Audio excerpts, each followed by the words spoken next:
Last time, I found out that the video game equivalent of an interactive slideshow was atrocious, which, in all honesty, came as a complete surprise. So, I decided to get the hardware working a little harder by playing the full motion video game, Night Trap. Well, I lie, I didn't make that decision, it just so happened to be on Wikipedia's worst games list. I mean, the title is pretty fitting. After playing the game, you'll get nightmares and you'd leave it trapped in your basement, never to be played again. Yeah, that works. The game starts off with an exposition dump, where you get told 5 girls have disappeared and were last seen at the Martins Winery estate. The police investigated, and they couldn't get inside the Martins estate, so they did the sensible thing and handed the case over, because there is nothing else the police can possibly do in this situation. The case is handed over to Scat, whose name contains a low-hanging joke that I could go for, but I'll let it pass this time. Scat has found traps and security cameras, making a remote unit to control these, which, incredibly, looks exactly like the controller you use to play this game. Scat, which must stand for secretly clueless and thick, has found all these hidden things within the house but couldn't find the reason the girls disappeared.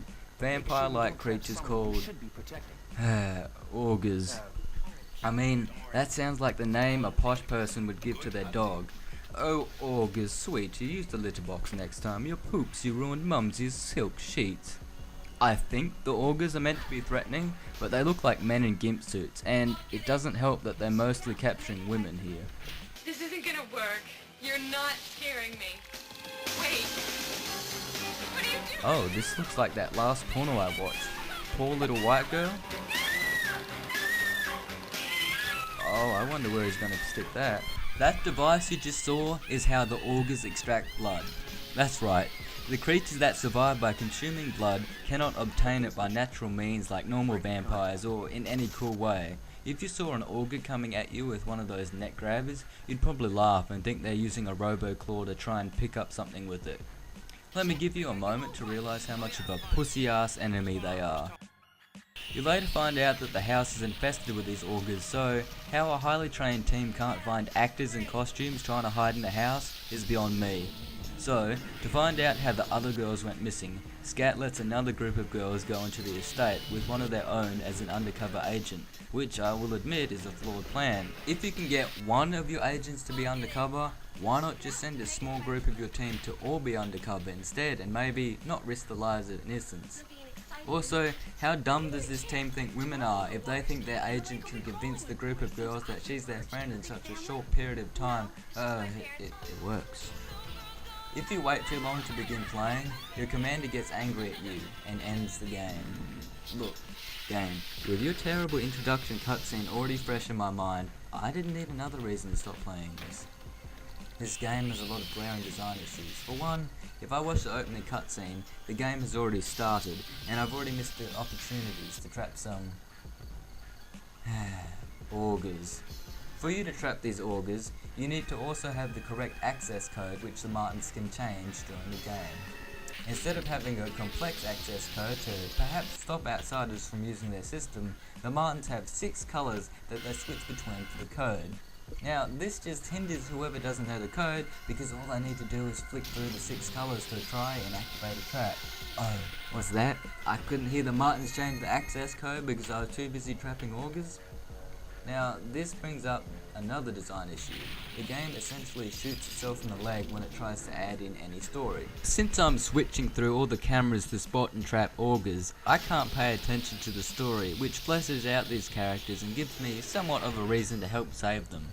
Now, if I do pay attention to the story, I see acting so stiff I thought I'd woken up with morning wood. Has anybody seen my chamois bag? Which one? You got about 1 million of them. Back off, bird face. You just better be glad I brought you along. But also, I must be in the room the story takes place in, risking the characters' lives since I'm now not actively searching every room for augurs. When a girl does get captured, the commander gets so infuriated at you he disconnects the controller. The only thing that can potentially save more lives. I can see why he got to be the leader of this group now. Oh, my punishment is that I need to watch all the credits without being able to skip it? Randomly, Scat will send in members of their squad into the estate, which completely defeats the effort of searching the house secretly and sending in an undercover agent. They're so impatient to see why those other girls went missing, they send in a member the night their secret operation is being undergone. Do you see why they're named Scat? Because that's what all their plans are, steaming piles of fecal matter that, if they miraculously backfire, I am blamed for. Okay, I used their name for a quick yet effective joke. I'm fine with that. Since there is only one trap per room, watching the same trap animation for the upteenth time can get grating, but it got me thinking. If all these augurs are now trapped inside, wouldn't the house smell of rotting augur flesh? How did Scat miss all those dead augurs when they searched the house? Do the Martins regularly dump their bodies elsewhere? Or do the augurs keep re-escaping traps because they could only afford 3 actors to play the augurs? Night Trap had controversy surrounding the inclusion of supposed gratuitous violence and sexual aggression against women, which was the reason why this game was held in such negative regards. I say supposedly, because as much as I would like to add my 2 cents on this, I was too busy trying to catch those augurs to see anything of the matter. In conclusion, I have concluded that I should stop doing these conclusions because I can't milk enough jokes out of them. I'm kidding, of course. As much as I love this game for being such an easy product to make fun of, I at least appreciate it for trying to do something different. Sure, the game has its limitations, but I think if the game had more polish, it could have gone down as a cheesy B-movie throwback game instead of a cringy Z-movie throw-out bin game. I would recommend not playing this game, but I didn't adhere to other people's advice, and look what happened. I made a reasonably funny YouTube video out of it.